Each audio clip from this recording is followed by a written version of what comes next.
नगर निगम में सामान्य सभा की बैठक पिछले साल से नहीं हुई और चूंकि महापौर जी जान रहे हैं कि आने वाले समय में 2005-10 में अधिसूचना लग जाएगा और वो जान सुनकर टाल मटोल कर रहे हैं ताकि अधिसूचना लगे और बैठक मत हो। वो बैठक में आना नहीं चाहते। आपने देखा होगा इसके पूर्व में एक पिछले साल बजट बैठक सामान्य सभा हुआ था, वो जब सुबह छोड़ के भागे हैं तब से लेकर आज तक कोई बजट बैठक नहीं हुआ और हम लगातार उनसे मांग करते हैं कि बजट बैठक करें। ये बहुत सारे मामले हैं। अब जैसे शहर में 200 लोग जाति के लिए वंचित हैं, वो बेचारे नौकरी जिनको मिल गई है उनको सिर्फ जाति प्रमाण पत्र चाहिए, वो उपलब्ध नहीं हो पा रहा। एक साल से निरंतर लगातार निगम में वो चक्कर काट रहे हैं। सिर्फ सामान्य सभा में प्रकाशन करना है, उसको सहमति प्रदान करना है। वो छोटी सी काम को महापौर नहीं करा पा रहे हैं। उसके बाद विकास की राशि 8-8 करोड़ वापस चली गई। एक केनाल रोड जो हरप तरई जाएगा, केनाल से बठेना का आगे केनाल है, वहां से हरप तरई जाएगा, वो 2.5 करोड़ का रोड है जिसकी सिर्फ सामान्य सभा में प्रकाशन करना था, उसको सहमति प्रदान करना था। वो विषय नहीं आ पाया। ये अपने महापुरुषों को जिन्होंने नामांकन किया, चौक सौंदर्यीकरण के लिए प्रस्ताव कार्य आदेश जारी कर दिया, उनको वर्क आदेश दे दिया, ठेकेदार को काम दे दिया, वो काम नहीं करा सकते, दूसरे के ऊपर आरोप करते हैं। ये सामान्य सभा में आना नहीं चाहते। महापौर जी तो मानसिक रूप से इतने सत्ता के नशे में मस्त है, इनको कोई मतलब नहीं, खाली कमीशन भ्रष्टाचारी से इनका काम चल रहा है। कलेक्टर मैडम से आप मिले, उनका क्या निराकरण मिला? हमने कलेक्टर महोदय को यहाँ की वस्तु स्थिति को अवगत करा दिया कि हर 2 महीने में बैठक आयोजित होना चाहिए। ये बैठक आयोजित नहीं कर, शहर में विकास के अनेक मामले लंबित पड़े, वो पूरे होने चाहिए, उसके लिए सामान्य सभा बैठक कराना चाहिए। ये वो नहीं कर सक रहे हैं। अब विकास की बातों से परे हो रहे हैं। आखिर धमतरी की जनता के साथ अन्याय हो रहा है, उसके लिए कौन उत्तरदायी? 5 तारीख तक के जो आवेदन मंगा रहे हैं जाति प्रमाण पत्र, तब सामान्य सभा को बैठक, क्योंकि अब 6 दिन बचा होगा मेरे ख्याल से आचार संहिता। देखिए, हमने तो हमारे विद्वान पूर्व सभापति राजेंद्र शर्मा जी ने विशेष सभा बुलाने के लिए आवेदन लगा दिया कि आप बैठक बुलाइए और उसमें लोगों की जाति का मामला हल हो जाए, विकास की राशि जो पेंडिंग है उसको वापस के लिए हम प्रस्ताव ले आए, और ऐसा कोई कार्य नहीं हो सक रहा। आखिर इसके लिए महापौर जी बहुत लापरवाह है और वो चाहते ही नहीं शहर का विकास हो।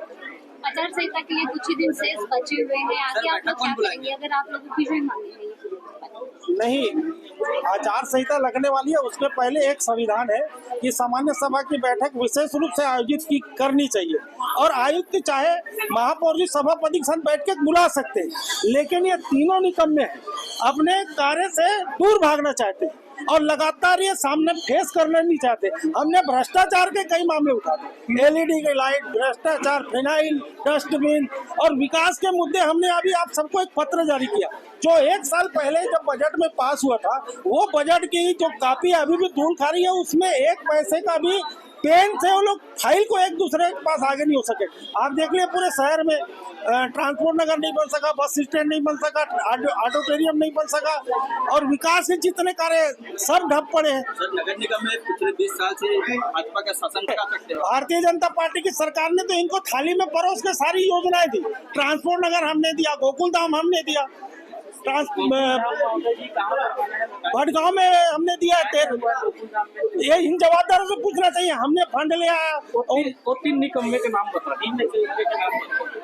आपकी सरकार में वो निकम्मे, हम तो उनको जांच के लिए रोज, हम तो अभी हमारे प्रभारी मंत्री के पास गए थे, मुख्यमंत्री जाएंगे, इनके पाप जो किए हैं उनका पूरा पर्दाफाश होगा और जो गलत किए हैं उनकी जांच होगी। आज भारतीय जनता पार्टी भाजपा पार्षद दल के द्वारा नेता प्रतिपक्ष के नेतृत्व में आज पैदल मार्च निकाला गया। नगर निगम से कलेक्टर महोदया के पास मिलने के लिए आए हैं। आज जो कांग्रेस के जिम्मेदार लोग नगर निगम में बैठे हैं, वह कांग्रेस के पार्षदों में आपसी स्पर्धा चल रही है कि कौन कितना भ्रष्टाचार ज्यादा करेगा, और जनता ने जनादेश दिया है जनहित के लिए कार्य करने के लिए, और लगातार उनके अधिकारों से वंचित करने का प्रयास नगर निगम धमतरी के द्वारा किया जा रहा है।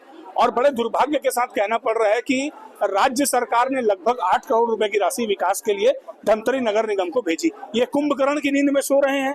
वो जो जनहित के मुद्दे हैं, जो 40 वार्डों में कार्य होना था, उसकी जो राशि थी, उसका जो कार्य होना था, भूमि पूजन कर दिया गया, वाहवाही लूटी गई, पेपर में छपवाया गया, बट कार्य से वंचित हो गए। और जो 8 करोड़ रुपए की राशि है वो वापस जो भाजपा सरकार की आई है उसमें वापस चल दी गई।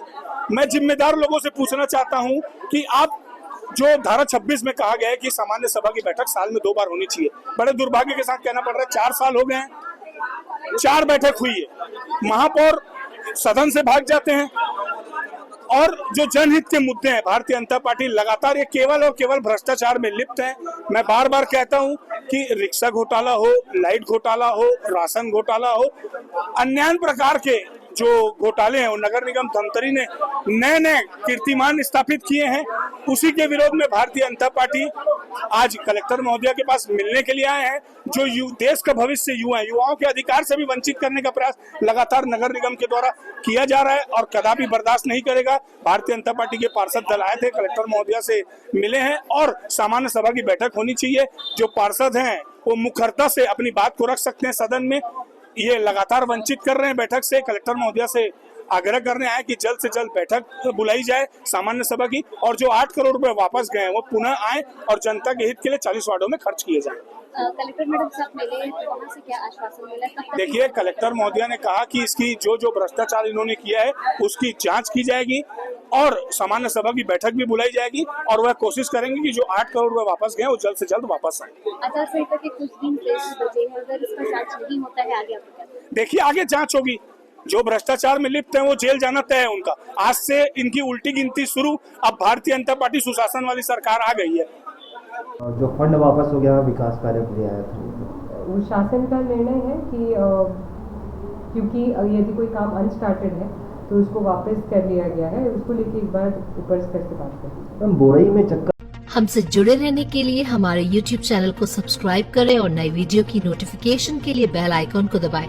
अगर आप ये वीडियो Facebook पर देख रहे हैं तो लाइक जरूर करें और ज्यादा से ज्यादा शेयर करें। धन्यवाद।